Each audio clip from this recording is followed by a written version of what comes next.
Halo, Assalamualaikum. Oke, teman-teman, untuk kesempatan kali ini, saya akan mempraktekkan tentang bagaimana sih mendaftarkan ID ke lembaga pengindeks Sinta. Nah, tentunya untuk Bapak Ibu dosen, Sinta ini pastinya tidak asing ya, karena saat ini merupakan salah satu kebutuhan wajib bagi kita sebagai seorang dosen untuk bisa memiliki ID ini. Nah, sekilas overview ya tentang Sinta. Nah, Sinta adalah sebuah lembaga pengindeks yang resmi didirikan oleh pemerintah, di mana pengindeks ini adalah mengindeks karya-karya ilmiah dari dosen dan peneliti.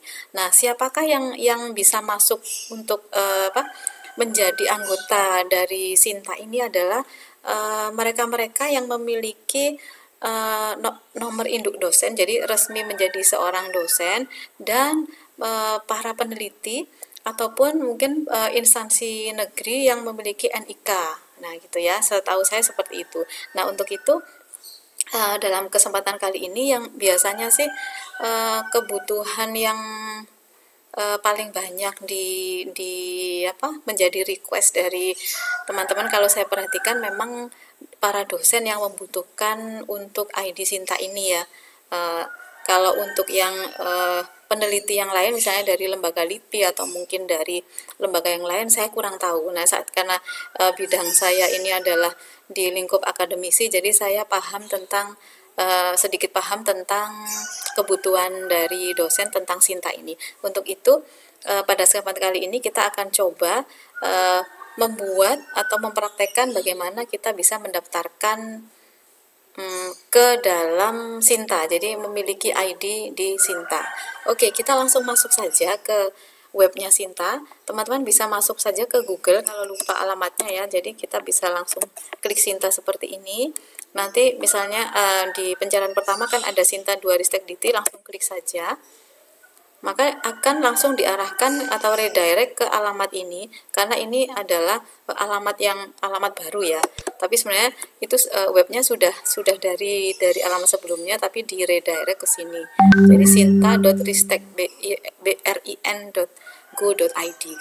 nah nah sebelum kita masuk ke pendaftaran Sinta, mungkin yang perlu saya sedikit overview adalah tentang uh, apa saja sih menu yang ada di dalam Sinta ini ya. Yang ada di dalam Sinta ini yang pasti adalah tentang author. Nah, author ini adalah para peneliti, baik itu dosen maupun peneliti yang non akademisi, yang mana yang sudah memiliki akun di Sinta ini. Nah, ini kan. Nah, ini ada sekian banyak gitu ya. Nanti bisa dieksplorasi. Nah, ini ada nama, NIDN dan seterusnya. Kemudian subjek. Nah, subjek ini adalah merupakan pengelompokan berdasarkan rumpun ilmu. Jadi misalnya kalau saya klik subjek, di sini akan ada accounting, economic, education dan seterusnya. Jadi kalau misalnya saya contohnya bidang bahasa Indonesia, maka di sini ada kelompok bahasa Indonesia, atau mungkin saya bidang pendidikan, maka di sini saya akan masuk di bidang education. Nah, begitu untuk subjek. Nah, kalau misalnya kita klik ya, kalau kita klik misalnya bidang accounting, maka accounting di sini akan beri penjelasan accounting itu seperti apa, overview-nya, yang tercakup, disiplin ilmu yang tercakup dalam bidang accounting ini terdiri dari apa saja. Nah, ini sudah dijelaskan di overview-nya ini. Kemudian di sini adalah author-autornya. Nah, yang perlu diketahui, author ini adalah biasanya berdasarkan ranking, teman-teman ya. Tapi tidak tahu kalau ini ya yang di kelompok ini, nanti bisa dicek.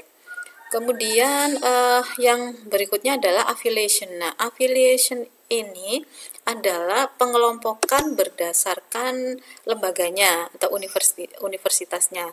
Jadi kalau saya klik affiliation, maka di sini ada langsung disajikan berdasarkan universitasnya. Nah, kalau misalnya saya klik misalnya ya, saya klik Universitas Brawijaya misalnya.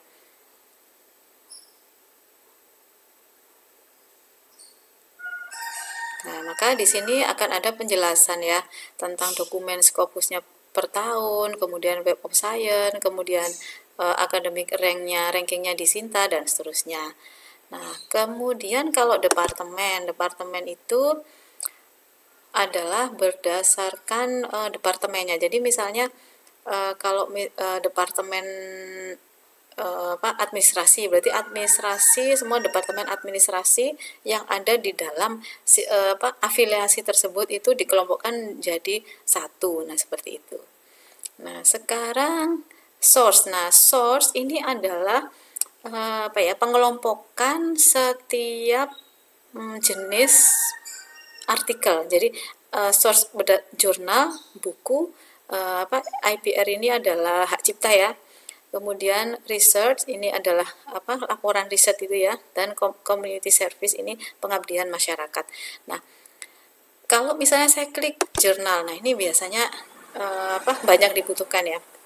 Nah, kalau saya klik jurnal, nah saat ini kan di Indonesia itu memiliki kategori akreditasi Sinta.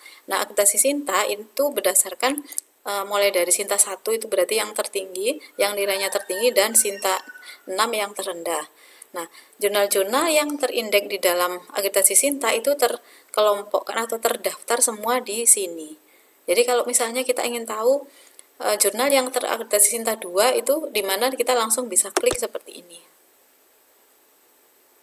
Nah, ini kita bisa cek semua, misalnya jurnal dinamika akuntansi. Nah, itu dari jurnal Universitas Negeri Semarang, ISR-nya sekian, kemudian dia S2 berarti Sinta 2, dia terindeks portal Garuda. Nah, portal Garuda ini adalah pengindeks yang khusus untuk jurnal-jurnal atau mungkin semua publikasi ilmiah yang ada di Indonesia. Oke, kita setelah ini kita langsung masuk ke proses registration. Nah, kalau ini kan ada registration, ada login. Kalau belum punya login, kita belum punya ID, kita harus registrasi dulu di menu ini. Nah, untuk registrasi, nah ini yang perlu kita miliki itu adalah ini. Kan di sini ada pilihan ya, ada lecture. Kalau kita lecture berarti kita memilih lecture. Nah, di sini syaratnya harus memiliki NIDN atau NIDK. NIDN itu ya nomor induk dosen nasional, kalau NIDK nomor induk dosen khusus. Itu biasanya contohnya ini misalnya profesor yang sudah pensiun tapi masih dibutuhkan, maka ada namanya NIDK. Nah, ini bisa di sini. Dan ini nanti akan terintegrasi atau akan langsung tersinkronisasi dengan database yang ada di Forlabdikti. Untuk itu jangan sampai salah ya NIDN-nya. Nah, kalau misalnya researcher ini biasanya diminta NIP NIP-nya atau NIK-nya. Nah, oke, sekarang ini saya menjelaskan saja, jadi tidak mempraktekkan langsung pendaftarannya, jadi hanya menjelaskan karena saya sendiri sudah punya dan saya tidak ada ID yang digunakan untuk bisa praktek gitu ya. Jadi langsung saja saya berikan informasi tentang cara registrasinya. Nah, seperti ini. Kemudian affiliation-nya pun juga jangan sampai salah gitu ya.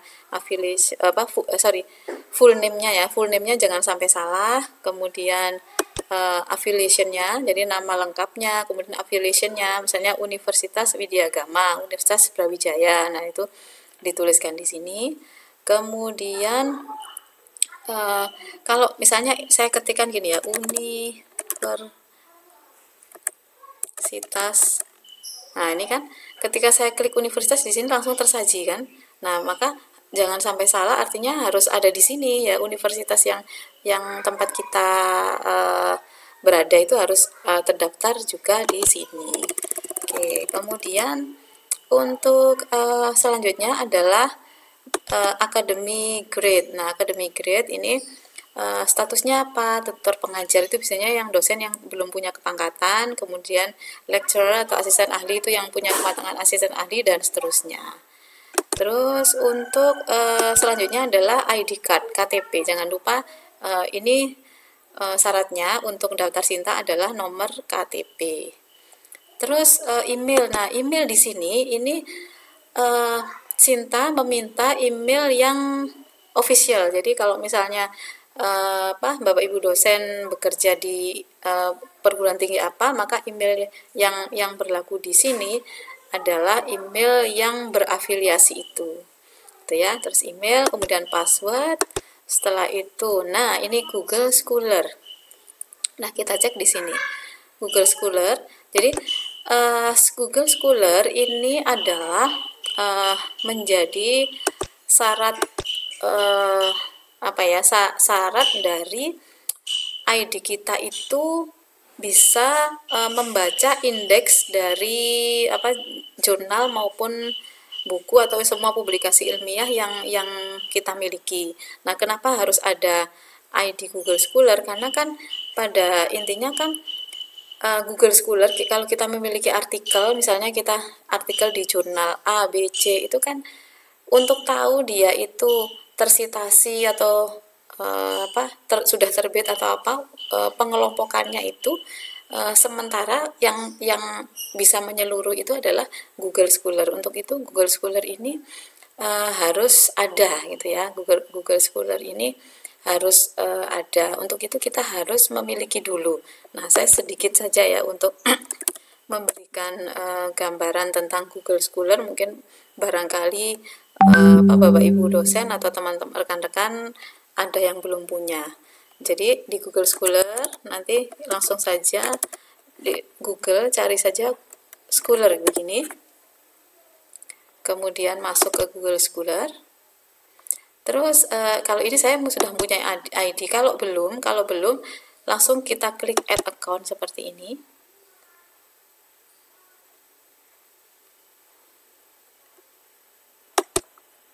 Ini masih berjalan ya.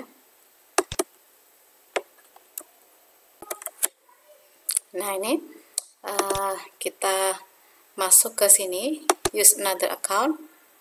Terus kan kita biasanya kan memiliki akun ya, memiliki akun Gmail. Nah, Google Scholar itu kalau kita ingin mendaftar, ingin memiliki akun Google Scholar, kita tinggal mendaftarkan akun Gmail kita gitu ya. Jadi langsung saja, kalau misalnya saya coba saja yang punya saya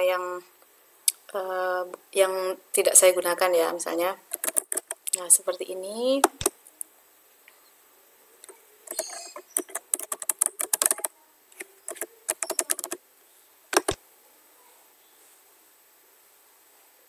Nah, ini proses untuk masuk ke Google Scholar. Nah, kalau sudah kita sudah masuk ke Google Scholar-nya, kalau pertama-tama kita bikin akun itu kan nanti diminta nama, kemudian afiliasinya. Nah, ini yang jangan sampai salah, teman-teman.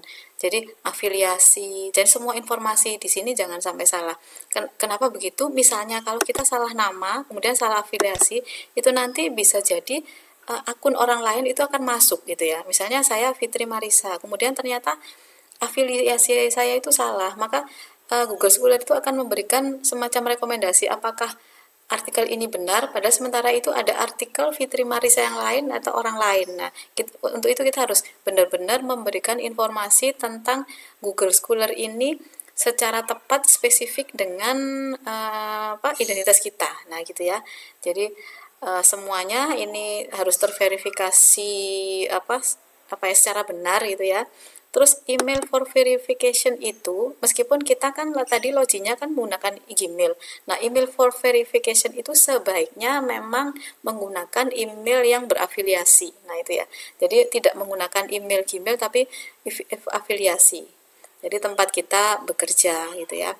Kemudian area of interest-nya, nah ini juga menentukan. Area of interest itu adalah yang nanti Google itu akan membaca, Google Scholar itu akan membaca bahwa kelompok dari disiplin ilmu kita itu ini. Untuk itu kalau misalnya kita ingin berlangganan, misalnya saya ingin berlangganan akan di email terus yang berhubungan dengan gamification. Nah, maka area of interest ini nanti akan menentukan gitu ya. Jadi kalau misalnya saya bidangnya computer science, gamification, data mining, maka saya bisa memasukkan lebih dari satu di sini yang dipisah dengan koma. Jadi misalnya contohnya gini ya, gamification, koma gitu kan, terus lagi koma, kemudian data mining, koma, dan seterusnya begitu. Jadi ini menentukan ya, dan ini penting. Kemudian homepage jika ada, kalau misalnya kita miliki homepage. Nah kemudian kita bisa next ya.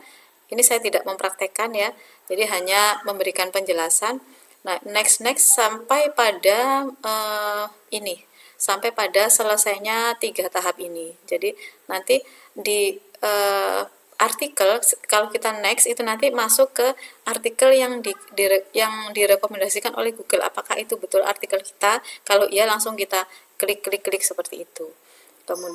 Kemudian setting ini untuk men-setting, misalnya kita ingin memberikan profil kita itu ada gambar foto kita, kemudian ya intinya ada ini ya, kalau melengkapi profil ya, kelengkapan dari profil kita. Nah, kalau sudah itu nanti akan seperti ini teman-teman hasilnya. Kalau sudah, misalnya saya ya. Nah, ini kan langsung kita bisa klik Google Scholar, misalnya Fitri Marisa Google Scholar gitu ya. Nah, ini nanti teman-teman bisa mencoba nama kita, kemudian nanti Google Scholar, nanti langsung masuk ke profil kita. Nah, seperti ini. Nah, ini adalah artikel-artikel saya yang tadi direkomendasikan oleh Google. Jadi Google itu langsung men-cite dari file alamat-alamat jurnal yang mana tempat tulisan kita itu ada. Nah, di situ. Dan di sini juga lengkap citasinya, disitasi berapa orang dan tahun berapa. Terus di sini juga sudah ada total citasinya. Nah, ini kalau misalnya kita ingin menambahkan co-author, nah di sini di setting itu ada fasilitas untuk menambahkan co-author. Nah, seperti ini. Nah, ini Google Scholar. Nah, kenapa Google Scholar itu wajib ada? Karena dari Google Scholar inilah data-data ini nanti yang akan sebagai database kita yang nanti akan diindeks oleh Sinta. Nah, sekarang kita kembali ke Sinta tadi.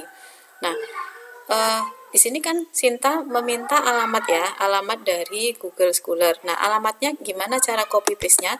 Kita langsung masuk ke sini. Jadi, kalau kita sudah masuk ke profil ini, kalau sudah kita pastikan bahwa kita berada di halaman yang seperti ini, kita tinggal ini copy paste kan ini, klik kanan, copy seperti ini, terus masuk ini, klik kanan, paste. Nah, seperti itu. Nah, kalau di sini dijelaskan juga kan seperti ini kan, http dan seterusnya. Nah, gitu. Sama kan ya. Nah, ini juga. Nah, oke, seperti itu. Nah, sekarang Scopus ID. Nah, Scopus ID itu setahu saya ini tidak wajib karena belum tentu dosen ini memiliki artikel yang terindeks dalam di Scopus ya. 2 tahun yang lalu saya mencoba untuk mendaftarkan. Kalau saya sekitar 2 tahun yang lalu itu ini tidak menjadi syarat wajib ya. Nah, tapi kalau misalnya ini nanti menjadi syarat wajib, maka teman-teman memang harus memiliki ID Scopus. Nah, untuk bagaimana melihat ID Scopus, nanti teman-teman bisa melihat di deskripsi di dalam video ini. Saya sudah pernah membuat video tentang bagaimana melihat ID Scopus. Oke, kalau sudah langsung klik register ya. Langsung klik register. Nah, kalau sudah klik register nanti teman-teman diminta untuk membuka alamat email, membuka email yang kita jadikan sebagai email afiliasi tadi. Nah, dari situ nanti kita ikuti proses selanjutnya itu konfirmasi untuk validasi akun ya, dan seterusnya itu nanti secara otomatis itu nanti tersinkronisasi. Nah, kalau sudah ya, itu tadi sudah selesai. Kalau sudah, kita bisa klik author login. Kemudian kita isikan emailnya, email yang terdaftar yang kita dapatkan tadi dan passwordnya. Kemudian login. Nah, kalau sukses nanti hasilnya seperti ini, teman-teman. Jadi di sini tersaji yang sebelah kiri ini adalah profil yang misalnya kita sudah menginputkan.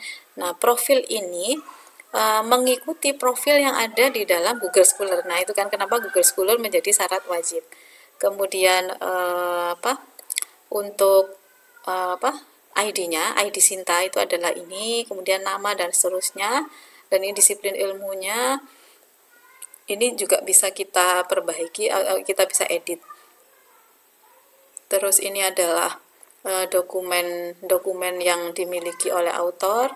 Kemudian ini untuk update profil. Nah, update profil ini biasanya sudah dilakukan proses update ketika kita pertama kali menerima email itu tadi. Kemudian kalau misalnya kita ada perubahan data, misalnya kita naik pangkat atau mungkin kita lulus kuliah S3 misalnya gitu, kita bisa klik sinkronisasi pedidikti untuk pembaruannya. Terus kalau misalnya ada perubahan, di citasi yang ada di Google Scholar atau dokumennya ini nanti misalnya berubah. Bagaimana kita mengubahnya? Kalau sekitar 2 bulan yang lalu itu ada ya mengubah secara otomatis, author bisa mengubah, tapi ini sebenarnya ditutup lagi. Jadi mau tidak mau kita harus menghubungi adminnya Sinta yang ada di kampus kita untuk bisa mengubah dari update kita yang terbaru itu. Nah, seperti itu. Terus, ini sudah ada semua penjelasannya. Kalau misalnya memang ada perubahan. Nah, terus mana lagi ya? Oh ya, untuk publication. Nah, publicationnya ini memang ada yang otomatis, ada yang tidak. Misalnya yang otomatis itu yang pasti yang ada di Google Scholar, yang ada di Scopus itu otomatis, gitu ya. Di sini yang tidak otomatis itu adalah yang tidak terpublikasi secara online, secara real time. Contohnya buku. Nah, buku itu tidak otomatis, jadi harus kita isikan. Jadi misalnya ini ya, buku ini harus kita isikan secara manual. Jadi Sinta tidak bisa mengindeks secara otomatis, bukan karena Sintanya, tapi karena memang tidak ada integrasi. Kadang ada buku yang memang tidak ada e-booknya gitu kan. Kebetulan kalau misalnya ada e-booknya itu pun juga tidak bisa melakukan sinkronisasi seperti jurnal itu. Kemudian IPR atau kekayaan HKI ya, atau ya sejenisnya, ini juga harus kita isikan. Kemudian WOS document ini otomatis kalau ini WOS document. Tapi juga ada sih yang tidak otomatis. Contohnya ini saya punya dokumen Web of Science, tapi Web of Science itu kan memiliki tingkatan-tingkatan.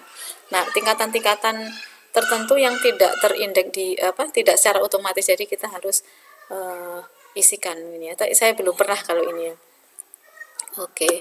Nah, sekarang kalau di tahun 2000 semenjak ada Covid, ada tambahan dokumen Covid ini ya. Jadi kalau misalnya kita memiliki scientific contribution itu bisa memasukkan di sini gitu ya. Dan ini adalah art. Ini adalah kalau kita memiliki karya seni itu kita juga harus memasukkan secara manual. Nah, seperti itu.